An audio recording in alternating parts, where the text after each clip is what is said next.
Well, it's game week. Thank goodness it's here because I don't know what the reason was, but the calendar probably. It seems like we've been in camp a week longer than we have in the past. So it's been a long time since we've been actually preparing to play a game. I'm sure our players are excited about playing, just like the coaches.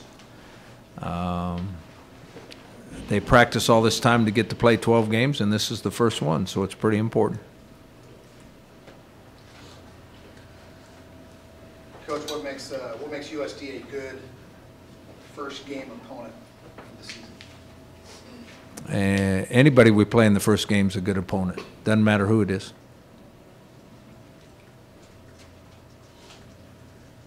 Can you break that down a little more, Rocky?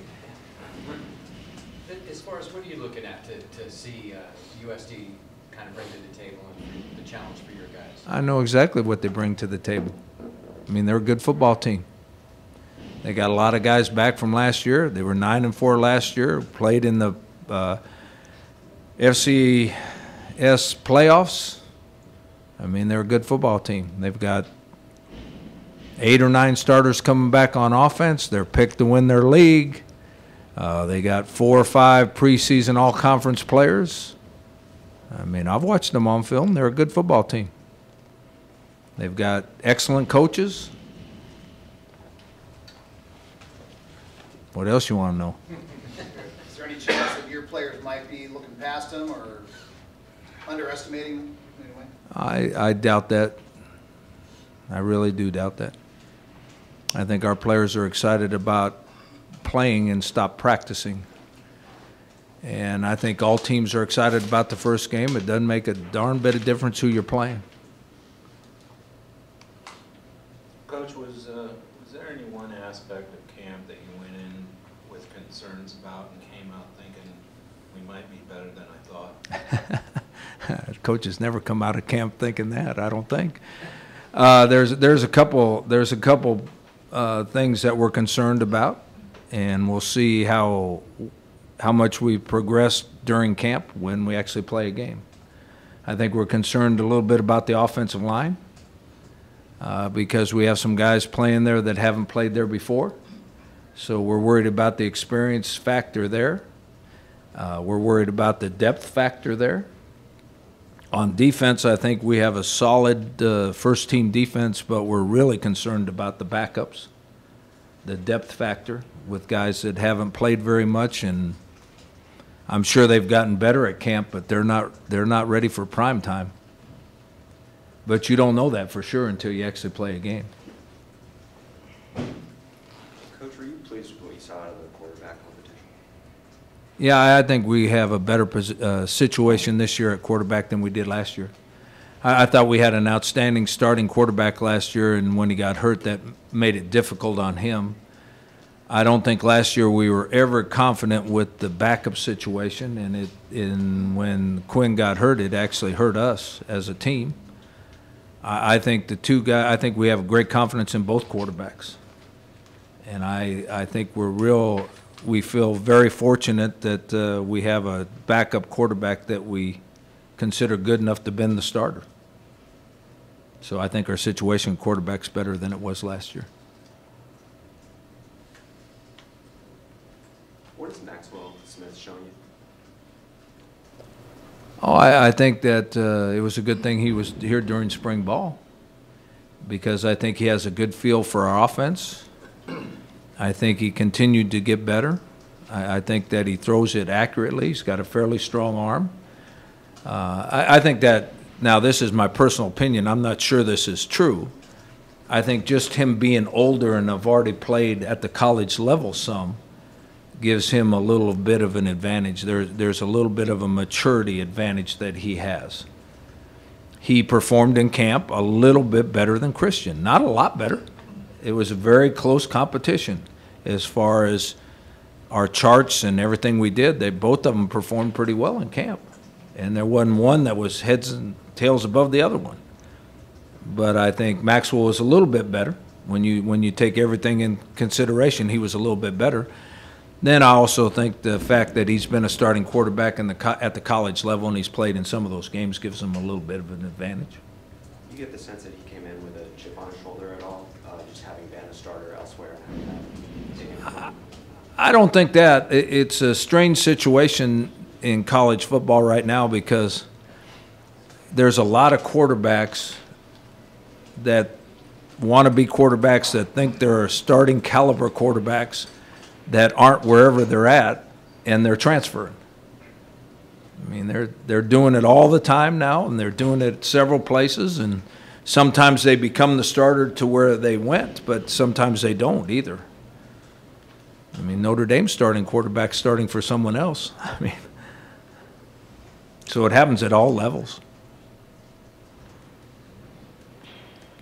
Rocky, Dale Lindsey said that he's actually seen some 3-3-5 defenses in their league. In looking at the films that you guys saw, do you see 3-3-5 defense that plays like yours at all in those games you watched last year? Since I watched every single game on both offense and defense, I saw several teams, at least three, maybe four, but at least three teams that they played against that run a 3-3-5 scheme. So we will not be unusual to them. They already know how to attack that kind of defense. They've already seen it. They've already performed against it. They have a really good game plan against it. I'm glad you brought that up because they will be as prepared for us than as any offense we play all year because of their past experiences. There's at least 3 games last year that they played that play very similar defenses to ours. And most people don't. Most people we play against, we're the first one they see, like ours. So they'll have a much better understanding of our defense. They'll have a much better game plan against our defense. So I'm glad you brought that up so everybody realizes what's going on here instead of what y'all think. Rocky, when you looked at film Smith in the SEC starts, what did you see? I saw a very young quarterback that had a lot of physical ability, but did not make a lot of big-time mistakes. I mean, he might have thrown it to the wrong guy or read the coverage the wrong way, but he threw very few interceptions. He threw the ball into coverage very few times. He had good mechanics. There was very few fumbles. He didn't turn the ball over a lot as a young quarterback, even though you could tell he was young and making some mistakes and wasn't real confident. But you could see the talent level, and it's really a good sign that he's not a turnover machine when you're a young guy. Well, that's pretty impressive, right? I mean, Yeah, I think that's very impressive. Now, they did a lot what we're doing. I mean, they made the offense simple. They made it easy on him, but young quarterbacks make a lot of mistakes, and sometimes they lose games for you because of those mistakes. Rocky Dale will frame it with his guys like they're huge underdogs. It's them against the world. They have nothing to lose. How do you frame for your guys not to be overconfident or take anything for granted? We try around here. We try to not have highs and lows. We try to perform the same way every week, and we try to prepare the same way every week, no matter who we're playing. Obviously, it's much easier to motivate a team as an underdog than it is as the favorite. But the last couple, 3 years, we've been the favorite a lot. So it's not like it's an unusual situation for us to be in the favorite's role. But I believe our program's built on stability where we don't get way up there high and we don't get real low no matter what's going right or wrong during the game and what goes right or wrong during the season. So we're trying to look at it like any other game, except that first games are more exciting because they've practiced for 9 months and they finally get to play a game. So first games are more exciting for everybody. I mean, those games on Thursday night, those teams are really excited about playing. They really don't care who they play. They're just excited about playing. We really don't care who we play. We're just excited about playing. Your guys are used to playing at Qualcomm and the surroundings, being in an NFL stadium. Do you think that also gives you an advantage? They're going to walk into this place and maybe be wide-eyed? I think that's a huge disadvantage for us. I have some experience at coaching at other schools that have played here. Teams that come in here from college towns, small college towns, get really, really, really excited and happy and can't wait to play in a pro stadium. When you play in a pro stadium all the time, it's no big deal. But it's a huge deal to those that don't play in a pro stadium all the time. So I would say that's a huge advantage for them.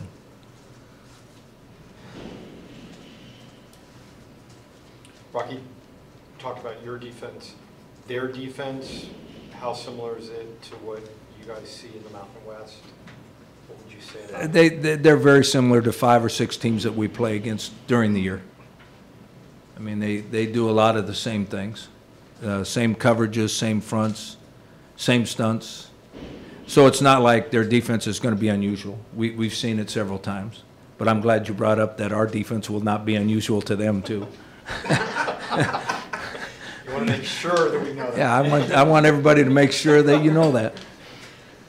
Well, I think it's funny because we think that it's so unique to you guys sometimes, the 3-3-5, and that you're the godfather of it, but there's a lot of... Well, I think we're the only one in our league that runs it, in our league. Which is probably why that's the percentage. So we get yeah. I mean, it's like when you play the academy teams. When you only see a wishbone team one time a year, it's a huge deal. But if you see it 2 or 3 times a year, it's not a big deal. It's not a big deal. Your players get used to it. They know how to react. It's not a big deal. Our defense is not a big deal to them. And sometimes it is a big deal to people that only have a week to get ready for us. Where did Risky Rocky go last year? Tried for 1 2-point conversion the whole year. You didn't go for it on 4th down as much as you had in the past. I'm kidding. You had a little better kicker. Had a lot better kicker. Not a little bit better kicker, a lot better kicker. But is Risky Rocky still around to take maybe some chances that perhaps wouldn't be taken by other coaches? Or unconventional chances, let's put it that way. Chances are determined by the way the game is being played, by the feel of the game, by the momentum of the game, by whether you have a kicker or you don't have a kicker. 2 years ago, it was real easy to go on 4th down because we knew we could not make an extra point or a field goal. That was really, to go for 2, it was real easy to decide that because we had trouble making extra points. That had nothing to do with risk. That had to do with survival. I'm not opposed to going for it on 4th down, and I have a philosophy that's just my philosophy. I'm not going to share it on when you go for 2 points. Speaking of that sort of stuff, when we see an underdog like USD, there's probably more likely of a chance that they will try some trickery. I don't know if you think differently based off their coaching staff or whatnot, but can you imagine them trying, fake punts or anything? I have no idea. I mean, everybody in camp works on tricks. They work on tricks in the kicking game. They work on tricks on offense. They've put all their trick plays in for the season, if that makes sense. So they can call them out and use them if they choose to. I would say they will choose to depending on how the game is flowing. I don't think they're going to come in thinking that they're going to run a bunch of trick plays. No. I think that all their trick plays are in for the season. They've practiced them. They can execute them. And if the game, the flow of the game determines a trick play might change who wins and loses, or might change the momentum of the game, I would say that we're going to see a trick play or 2. But it's all on how the flow of the game goes. Dale said the biggest challenge for them, he thinks, will be the speed of the game you guys present. Is that how you would see it too, it being an advantage for you? I don't know. It's very difficult to tell on film if there is a difference in the speed of the game. I mean, you're only going to be able to tell when you actually get out there with the other team. I mean, there's some teams that look really fast on film, and we go out there and they don't look so fast. And then there's some teams on film that don't look very fast, and you get out there and you go, where did they get these guys? That's not the same guys I watched on film. I just like, I think you can come and watch us practice and watch them practice and probably not see a huge, or you cannot recognize a huge difference in speed. I mean, I would, and I've watched a lot of practice. I would have a hard time. When you're practicing against yourself, it's impossible to tell how you compare to somebody else. Rocky, as a potential rivalry grand game, do you have a little side bet with Dale or anything like that? No, I don't think that's even come up. How well have you known Dale in the past? Have you guys? No, we just know of each other. We haven't been around each other much. No. Gone to 4 bowl games. Every year been here, 8 wins, 9 wins, 8 wins, I think 7 last year. Getting to a bowl game this year, is that enough for you? Do you put a goal out there this season, say, hey, it's time for us to win a conference plus a bowl? Is it time, it's maybe time to get a 10-win season? Do you go into the season like that at all? No.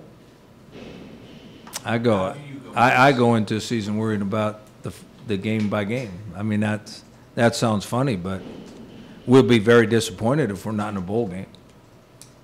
We'll be very disappointed as a program if we're not in a bowl game. Do we want to win the conference championship? Yes, we do. And we talk about it all the time.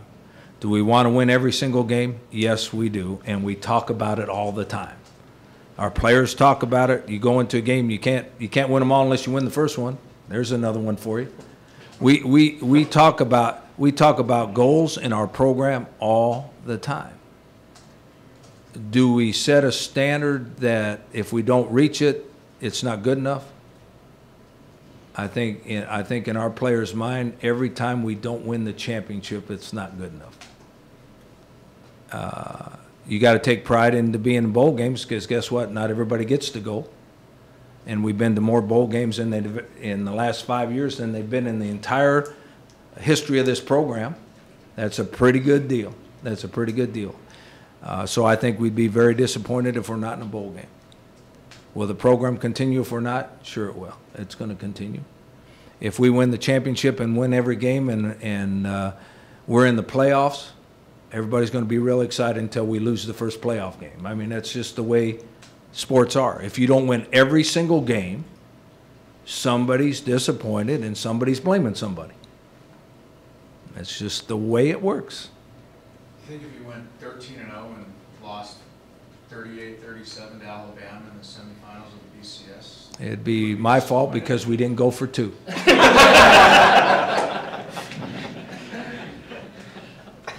So you wouldn't take that right now if I said that's going to be the season? No, that would eliminate all my ups and downs of coaching, and the only reason probably I'm still walking around is because I have that to look forward to. Sometimes it makes me extremely mad, and sometimes I'm extremely happy, but guess what? I'm alive and I feel emotion. And as soon as you don't feel emotion anymore, you might as well get out of it. And just like I woke up Monday, I was sick to my stomach, and it wasn't because of what I ate the night before. And it went off because it was game week, and I didn't tell it to go off, but it went off. Is that standard, Rocky? Yes. I keep waiting for it not to happen, but it happens every year. Hey, Rocky, will the personality of this offense with Jeff be different than what it was with Bob? Yes. It'll look very, very similar. My impression now, and for you that know, the only thing I do with the offense is I say we're going for it or we're not going for it. I don't call a play, and I don't ever second guess my offensive coordinator, ever. If at the end of the year I deem he's not good enough, I go get another one. That's the way I was treated as a defensive coordinator, and I think coordinators appreciate it. but their personalities are different, yes. You talk about trick plays. We got all our trick plays in, but it's about a third of what we had last year. I mean, Coach Toledo was one of those guys that he had more trick plays. I think he has a notebook of them. He had more trick plays than anybody I've ever been around. And for him to run the power play 3 times in a row really hurt his feelings. You know what? If we're running the power play 3 times in a row and we're averaging 6 yards a carry, it does not hurt Jeff's feelings.